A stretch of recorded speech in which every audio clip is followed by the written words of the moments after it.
내일의 장바구니 계속해서 변영인 대표와 이어가도록 하겠습니다.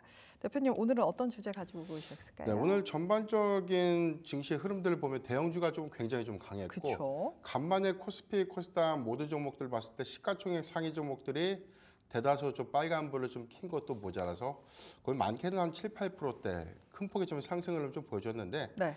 테마적으로 봤을 때는 저는 이 섹터가 좀 단기적으로는 조금 수급 유입이 조금 더 기대되지 않을까라고 해서 좀 대한고래 프로젝트 관련된 이슈를 좀 가져왔습니다. 오늘 뉴스 있었죠. 그렇죠. 네. 석유공사가 동해 석유 가스전에 관련된 세부 좌표를 좀 포함한 시추 계획안을 산업통상자원부에게 좀 제출한다라는 소식이 오늘 좀 전해지면서 관련주가 좀 강했는데 오늘 한국가스공사 그다음에 뭐 강관 관련 그런 종목들 뭐 넥스트리라든가 뭐 시스티 같은 그런 종목들도 오늘 좀 강한 흐름들을 좀 보여줬고 화성밸브도 오늘 좀 모처럼 좀 강한 흐름들을 좀 보여줬는데 네. 이전부터 대한고래 프로젝트의 경우에는 단순한 좀 이슈가 좀 부각이 되면서 주가 좀 오르고 그 일정이 좀 소멸되는 관점에서 오히려 차익 매물이 좀 나오고 그래서 네. 이 부분은 장기적 관점으로 해서 계속 좀 가져가는 전략들보다는 치고 빠지는 그래서 일정 모멘텀 하에서 접근은 좀 가능하지 않을까라고 좀 강조들었던 좀 종목이었었는데 해당되는 프로젝트가 이제 12월 달을 좀 기점으로 좀 가셔야되거나 사업이 구체화된 기대감들은 일회성으로 좀 더 끝나는 것이 아니라 이후에 사업 성과를 사업 성과라든가 추가적인 뭐 2차 시추라든가 관련된 어떤 일정 모멘텀들 다양한 어떤 수급 기대 요인들이 좀 남아있기 때문에 전 지금부터 좀 관심 가질 수 있는 어떤 구간이 좀 아닌가라고 보고 있습니다. 이전에 좀 발표됐던 이 석유 가스전의 프로젝트는 전체 7개의 유망 구조를 좀 갖고 있는데 가장 매장량이 좀 높다라고 좀 추정되고 있는 대한고래 프로젝트가 12월 중순에 이제 가장 먼저 좀 시추가 좀 되는 그런 계획들이 좀 구체화가 되고요. 이 부분이 1개월 전 이후에 최종안을 좀 제출하게 돼서 최종 승인을 좀 득해야 되기 때문에 빠르면 저는 뭐 11월 한 셋째 주 내지는 뭐 늦어도 이달만 안에는 최종 승인 여부가 좀 결정되지 않을까라고 좀 전망되고 있기 때문에 12월 중순으로 좀 이제 예정되고 있는 대한고래 시추가 아마 좀 가셔야되지 않을까라고 좀 판단해 보고 있습니다.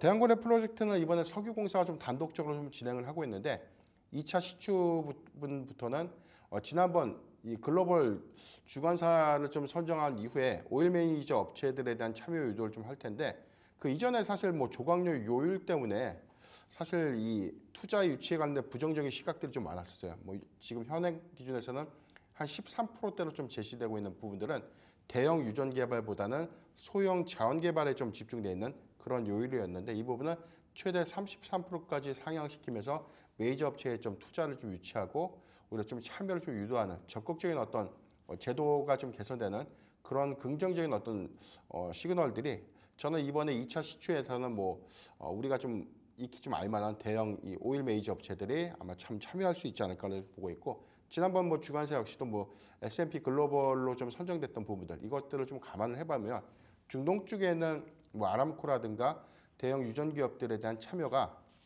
오히려 좀 기대감을 좀 더 증폭시킬 수 있는 계기가 되지 않을까라고 보고 있습니다.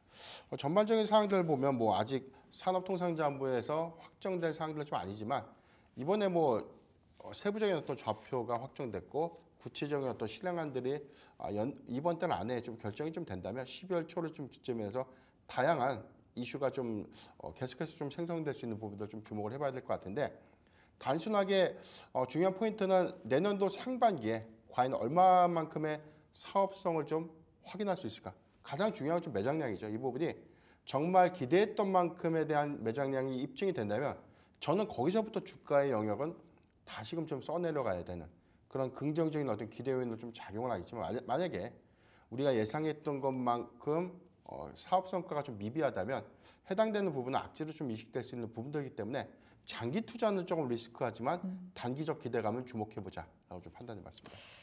아무래도 진짜 마음 같아서는 우리나라가 꼭 이 석유가 있는 나라였으면 좋겠다라는 마음으로 좀 좋은 결과가 있으면 좋겠다라는 마음은 있지만 그래도 확인은 해봐야 되는 부분이 있기 때문에 단기적으로 볼 수 있겠다라고 말씀을 해주셨습니다.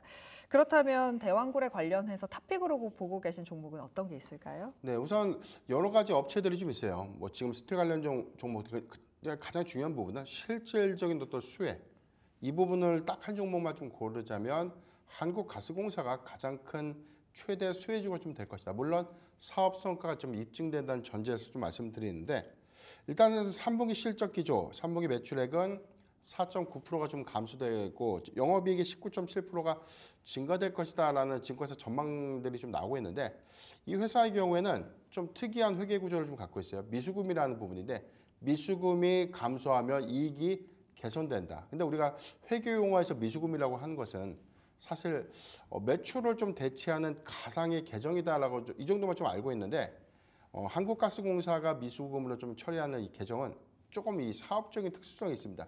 그러니까 외국에서 이제 가스를 수입해 오면 국내에서 좀 팔 때 뭐 가령 뭐 10,000원에 사왔던 가스를 국내에 8,000원에 공급하게 되면 2,000원을 미수금으로 좀 잡는 거예요.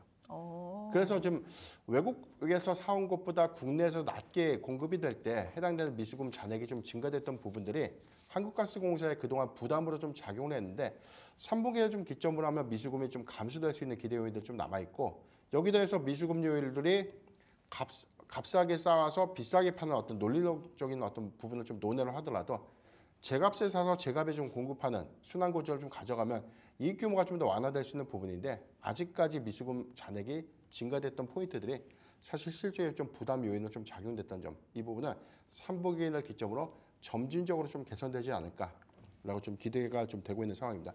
물론 이제 대한고려 프로젝트가 이제 10월 중순 본격적인 어떤 프로젝트의 좀 활성화 기대 내지는 향후에 추가적인 어떤 일정과 관련된 구체적인 어떤 사항들을 좀 공개가 좀 된다면 단기적인 수급 유입 효과들로 좀 작용될 수 있는 포인트를 우리가 좀 주목을 해봐야 될 것 같고요. 이전 고가가 6월 20일 64,500원 이후에 주가가 좀 일부 차익 매물 좀 반납한 흐름들 좀 보여주고 있지만 아직까지 241선은 좀 탄탄하게 좀 지탱하고 있는 점 그리고 최근에 38,000원 좀 기점으로 해서 반등을 좀 이뤄냈던 점을 여기서 추가적인 어떤 단기 수급을 조금 더 좀 주목해 보면 단기적인 목표가는 저는 한 5만 원 이상 그래서 1차 목표가 한 6만 원까지 좀 도달은 가능하지 않을까 좀 판단해 보겠습니다. 네, 대왕고래 시추가 이제 한 달 앞으로 다가왔다라고 합니다. 석유공사에서 이번 주 중에 산업장관에게 보고를 하게 되고요.